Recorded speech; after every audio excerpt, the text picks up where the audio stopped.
Good morning, students. How are you all? I hope you all are safe.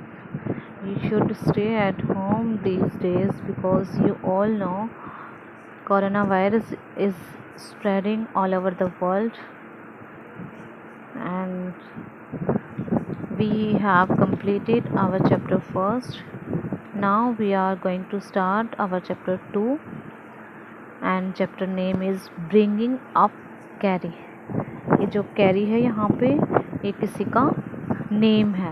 अब हम आगे जाके देखेंगे कि ये किसका नेम है। तो हम आगे जाके देखेंगे कि ये जो कैरी है ये किसका नेम है। तो सबसे पहले हमें जानना होगा ब्रिंगिंग अप का क्या मतलब होता है। तो ब्रिंगिंग अप का मतलब होता है पालना किसी को। पालना का मतलब पालन पोषण करना, ठीक है। तो सबसे पहले हम जान लेते हैं कि carry a 5 months old baby elephant lives and grows up with his 9-year-old friend and keeper।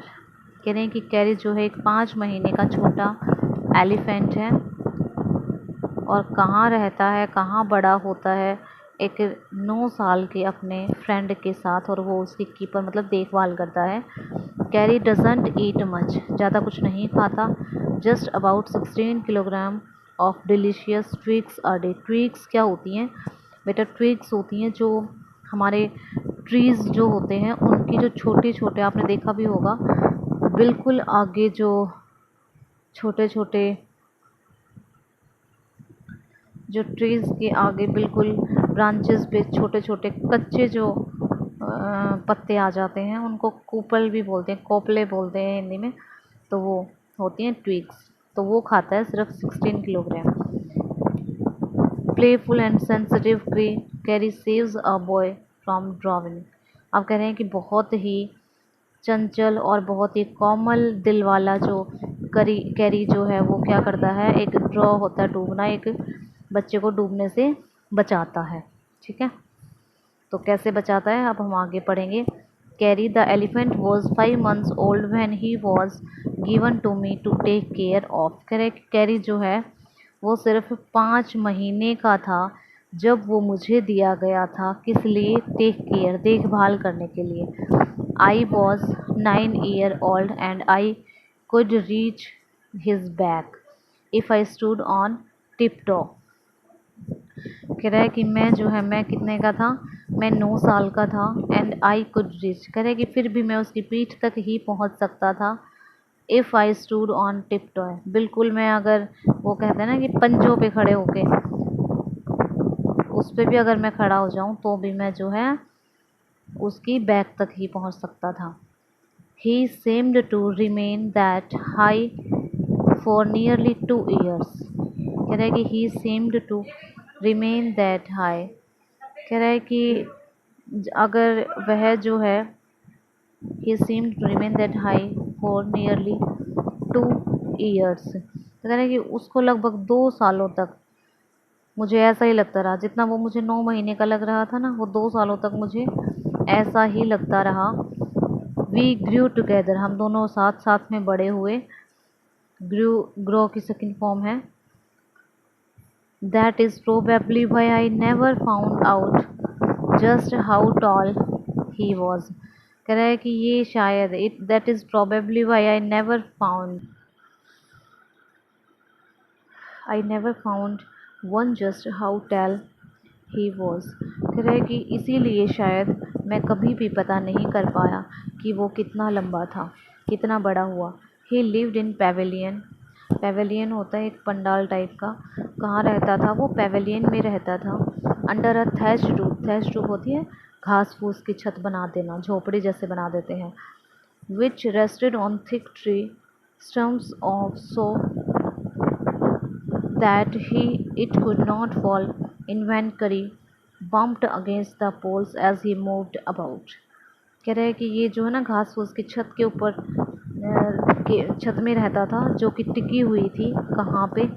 Thick tree स्टम, मोटे मोटे जो पेड़ के तने होते हैं उनसे, उन पर टिकी हुई थी। सो दैट, ताकि इट कुड नॉट फॉल, ताकि ये गिर ना सके। जब करी जो है बम्प्ड अगेंस्ट द पोल्स, मतलब पोल्स को धकेल ले या धक्का दे या उन पे रगड़े अपने आप को। एज ही मूव्ड अबाउट, जैसे कि वो यहाँ वहाँ उन जो वो बने हुए थे पोल्स उनसे रगड़े खाए या फिर उनको धकेले तो वो हिले ना। One of the first thing Kari was to save the life of a boy. कह रहे हैं कि one of the first things Kari did, जो करी ने की वो एक पहली चीज़ थी कि उसने क्या किया, was to save the life of a boy, एक लड़की की उसने जान बचाई। Kari did not eat much but he nevertheless needed 40 pounds of twigs a day to chew and play with। कह रहे कि करी जो है वो ज़्यादा नहीं खाता था लेकिन he nevertheless needed 40 pounds of twigs, लेकिन उसको जो है दिन में 40 पाउंड्स की ज़रूरत होती थी, 40 पाउंड्स ट्विग्स की ज़रूरत होती थी एक दिन में चबाने के लिए, टू च्यू एंड प्ले या खेलने के लिए, उनके साथ खेलने के लिए। एवरी डे हर रोज़ I used to take him to the river in the morning for his bath, हर रोज़ मैं उसको नहलाने के लिए नदी पर लेके जाया करता था। He would lie down on the sand bank, sand bank मतलब रेत का जो किनारा होता है वो वहाँ पर लेट जाया करता था।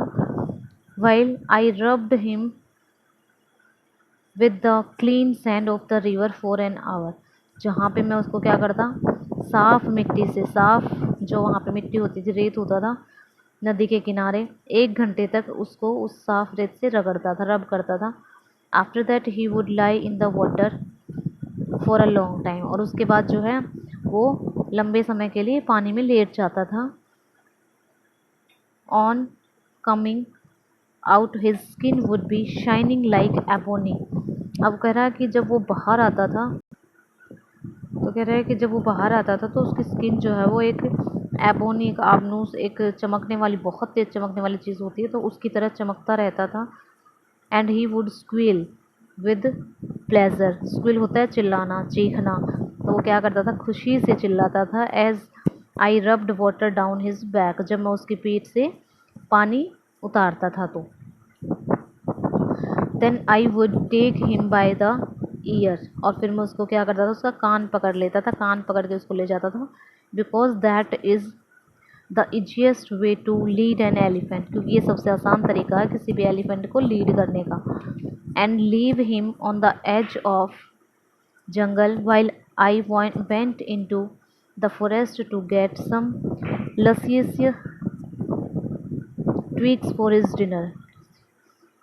कह रहा है कि क्या करता था उसको फिर, एंड लीव हिम, उसको छोड़ देता था, कहाँ छोड़ देता था, on the edge of jungle, जंगल के किनारे पे, एज होता है किनारा। While I went into the forest, जहाँ मैं कब, टू गेट सम, कहाँ चला जाता था मैं, जंगल के अंदर चला जाता, फॉरेस्ट में चला जाता था, to get some luscious twigs for his dinner, उसके डिनर के लिए कुछ बहुत ही स्वादिष्ट ट्विग्स लेने के लिए। One has to have a very sharp hatchet to cut down these twigs. कह रहे हैं कि किसी के भी पास बहुत ही तेज, हैचेड मतलब हथौड़ा नहीं, सॉरी कुल्हाड़ा, कुल्हाड़ा होना चाहिए किसी के पास भी ट्विग्स को काटने के लिए। It take half an hour to sharpen, और शार्प करने में ही आधा घंटा लग जाता था उस कुल्हाड़े को। The hatchet because of if a twig is mutilated an elephant will not touch it. कह रहे हैं कि अगर वो ट्विग्स जो है वो सही तरीके से नहीं टूटी ना, अगर वो अलग अलग हो गई तो एलिफेंट जो है उसको, कोई भी एलिफेंट जो है उसको टच भी नहीं करेगा। Clear? I think it's enough for today, it's your homework for today. You will have to read this chapter till here and write word meaning, difficult word meaning in your rough notebook only. Clear? Rest we will do tomorrow. Thank you.